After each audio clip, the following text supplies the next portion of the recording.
Hello students, today we are continuing our lecture on combustions and flame from class 8th science. So let's continue. Section 4.2 How do we control fire?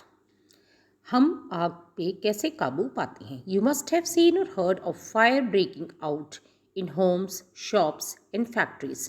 आपने सुना होगा कि आग लग गई है घर के अंदर, दुकानों के अंदर या कल कारखानों के अंदर. If you have seen such an accident, write a short description in your notebook. अगर आपने कोई ऐसा हादसा देखा है तो उसके बारे में आप अपनी नोटबुक में लिखिए. Also share the experience with your classmates, और अपने क्लास के दूसरे लोगों के साथ में अपने उस एक्सपीरियंस को शेयर कीजिए. Find out the telephone number of the fire service in your area. आप अपने एरिया के जो अग्निशमन केंद्र है वहाँ के फ़ोन नंबर पता कीजिए. If a fire breaks out in your house और in your neighbourhood, the first thing to do is to call the fire service. अगर आपके घर में या पड़ोस में आग लग जाती है तो सबसे पहले आपको फायर सर्विस को बुलाना है. सो इसलिए आपको आपके नियरेस्ट फायर सर्विस का नंबर पता होना चाहिए जहाँ पे आप फ़ोन कर सकें, और ये यूजुअली 101 नंबर है जिस पे किया जा सकता है. It's important that all of us know the telephone numbers of the fire service. हम सबको फायर सर्विस के टेलीफोन नंबर्स पता होने चाहिए. डज योर सिटी और town have a fire brigade station? क्या आपके शहर में या कस्बे में एक फायर ब्रिगेड का स्टेशन है? अगर है तो ठीक है, नहीं है तो आप पता कीजिए कि आपके आसपास ये कौन सा स्टेशन है. When a fire brigade arrives, what does it do? जब भी एक फायर ब्रिगेड आती है तो वह क्या करती है? It pours water on the fire. वह जहाँ आग लगी होती है वहाँ पे पानी डालती है. जैसे कि हम ऊपर वाले फिगर के अंदर देख सकते हैं 4.6 के अंदर कि आग लगी हुई है और पानी डाला जा रहा है. Water cools the combustible material so that its temperature is brought below its ignition temperature. पानी है वो ज्वलनशील पदार्थ का तापमान कम करता है ताकि वो अपने इग्निशन टेम्परेचर के नीचे आ सके. This prevents the fire from spreading. इससे क्या है, आग फैलती नहीं है. Water vapours also surround the combustible material. जो आग की वजह से जो पानी है वो भाप बनता है वह भी उस ज्वलनशील पदार्थ के चारों तरफ इकट्ठा हो जाता है, helping it cutting of the supply of air. और इस तरीके से हवा जो उस तक आ रही होती है उसे रोक देता है. So the fire is extinguished. और इस तरीके से जो आग लगी है वो बुझ जाती है. यानी कि जो पानी की वजह से जो वाटर वेपर्स बने होते हैं वो उस ज्वलनशील पदार्थ के चारों तरफ इकट्ठा हो जाते हैं और वहाँ पे हवा की सप्लाई को निरंतरता को रोक देते हैं, जिससे कि आग पे काबू पाया जा सकता है. You have learn that there are 3 essential requirements for producing a fire. हमें पता है कि आपने सीखा है कि आग के लिए 3 ज़रूरी चीज़ें चाहिए. Can you list these requirements? क्या आप उनके लिस्ट बना सकते हैं? These are fuel, air to supply oxygen and heat to raise the temperature of the fuel beyond the ignition temperature. ये 3 चीज़ें हैं. फ्यूल यानी कि ईंधन, एयर मतलब हवा की सप्लाई ताकि ऑक्सीजन मिल सके, थर्ड इज़ हीट यानी गर्मी ताकि उसका जो तापमान है ईंधन का वो इग्निशन टेम्परेचर से ज़्यादा हो सके. जब वो ज़्यादा होगा तभी आग पकड़ेगी. Fire can be control by removing one और मोर ऑफ दीज रिक्वायरमेंट्स. आग पे काबू पाने के लिए इन 3 चीज़ों में से एक चीज़ को हटा दीजिए. या तो आप ईंधन को हटा दीजिए, या आप हवा की सप्लाई जो है उसे हटा दीजिए, या आप जो गर्मी दे रही है ताकि ईंधन है वो इग्निशन टेम्परेचर के तक चला जाए उसे हटा दीजिए. इन तीनों में से किसी एक चीज़ को भी हटाने से आग बुझ जाएगी. The job of a fire extinguisher is to cut off the supply of air और to bring down the temperature of the fuel और बोथ. और जो फायर एक्सटिंग्विशर है वो क्या करते हैं, हवा की जो सप्लाई है वहाँ पे रोक देते हैं, या फिर जो ईंधन है उसका जो तापमान है वो उसके इग्निशन टेम्परेचर से नीचे ले आते हैं, या ये दोनों कार्य करते हैं. Notice that the fuel is in most cases cannot be eliminated. ज़्यादातर जगहों पे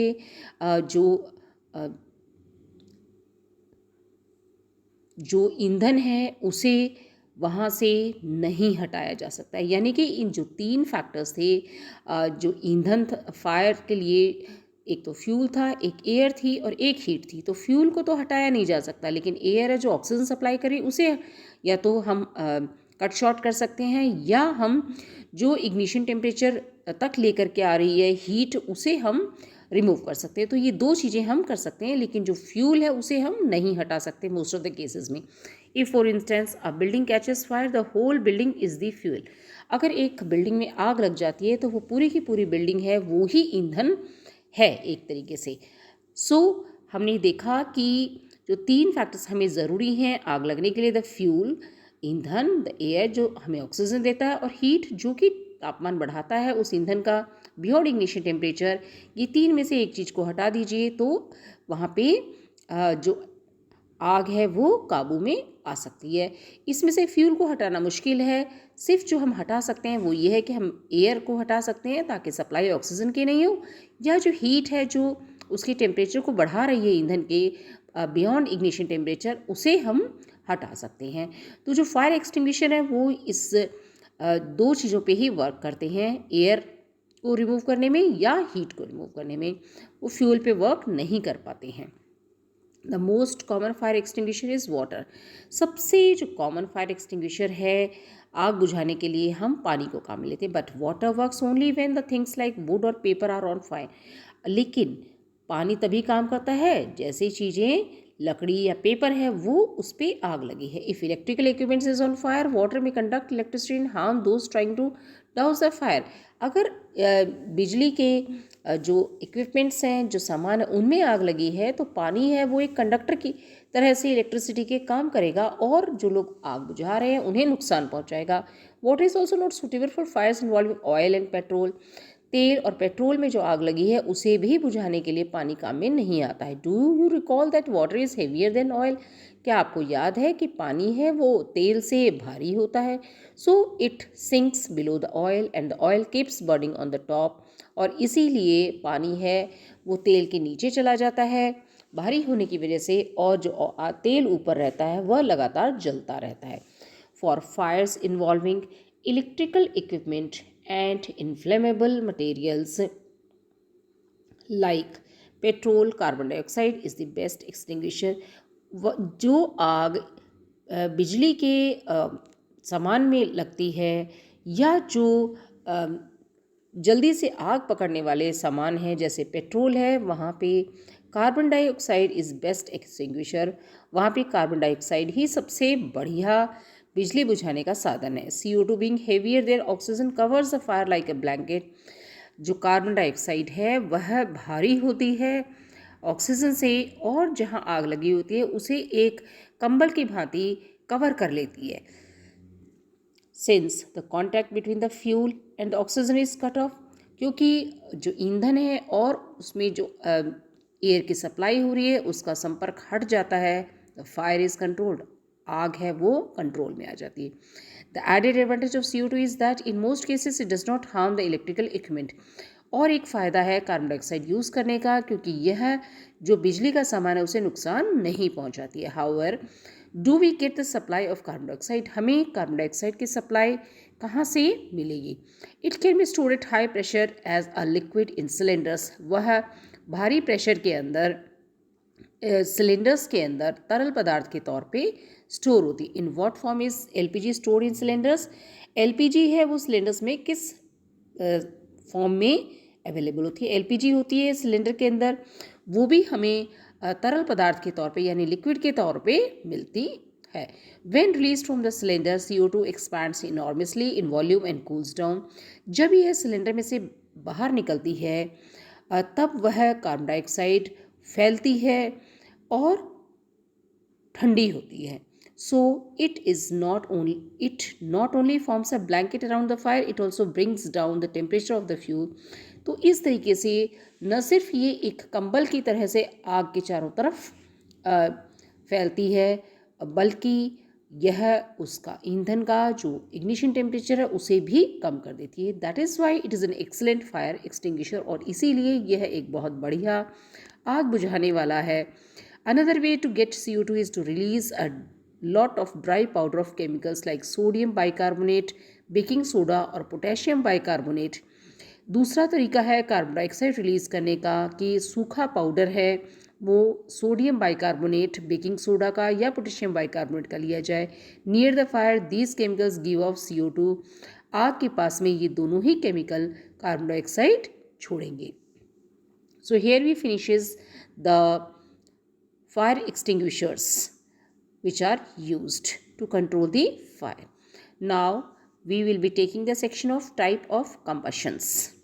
So in the section type of combustions we have bring a burning matchstick or a gas lighter near a gas stove in the kitchen.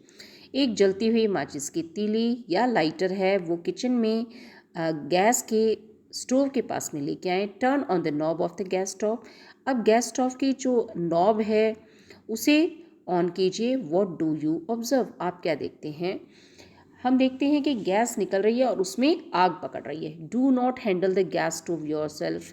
Gas stove को आप खुद न काम में लें। Ask your parents to help. और कोशिश कर आपके जो पेरेंट्स हैं उनकी मदद लें।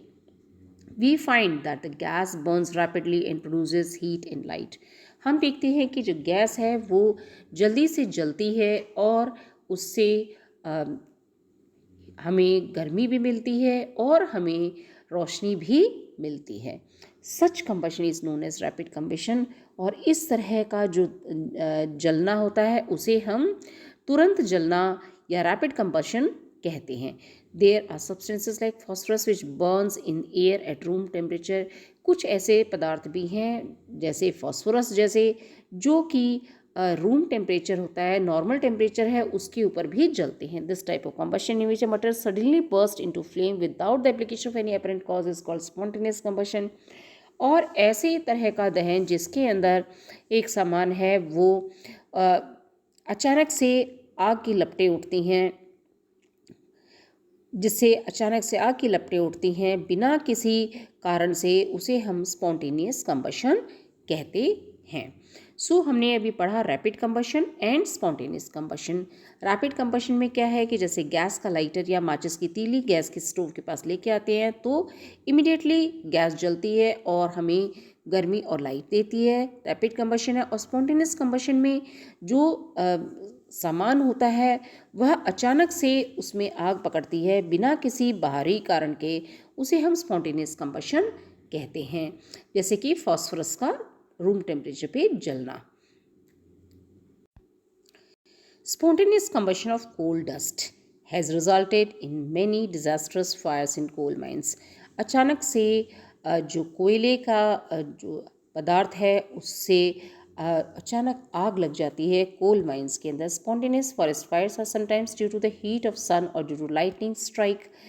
अचानक से जंगल में आग लगने का कारण है कि अचानक या तो सूरज की गर्मी से या फिर बिजली चमकने से आग लग जाती है। However most forest fires are due to the carelessness of human beings. हालांकि ज़्यादातर जंगल में आग जो है वो इंसानों के व्यवहार की वजह से लगती है। वो It is important to remember that the campfires must be completely extinguished before leaving a forest after a picnic or a visit. इसलिए हमें जब भी हम जंगल के अंदर कोई पिकनिक मनाएं या जंगल में विज़िट करें और वहाँ पे हम आग जलाते हैं तो उसे completely बुझा के फिर ही बाहर जाएं। We generally have fireworks on festival days. त्योहारों के टाइम पे हम पटाखे चलाते हैं। When a cracker is ignited, a sudden reaction takes place with the evolution of heat, light and sound. जब भी एक पटाखे को जलाया जाता है तो अचानक से रिएक्शन होता है और गर्मी, लाइट और आवाज़ सुनाई पड़ती है। A large amount of gas formed in the reaction is liberated. और एक बहुत सारी गैस जब बनती है तो बाहर निकलती है। Such a reaction is called explosion. और इस तरह का जो रिएक्शन होता है उसे हम एक्सप्लोजन कहते हैं। Explosion can also take place if pressure is applied on the cracker. अगर एक जो पटाखा है उसके ऊपर जोर लगाया जाता है तब भी विस्फोट हो सकता है। सो इस तरीके से हमने देखा कि रैपिड कंबशन हो सकता है, स्पॉन्टेनियस कंबशन हो सकता है और एक्सप्लोजन हो सकता है। Will be taking the next section in next class. Thank you.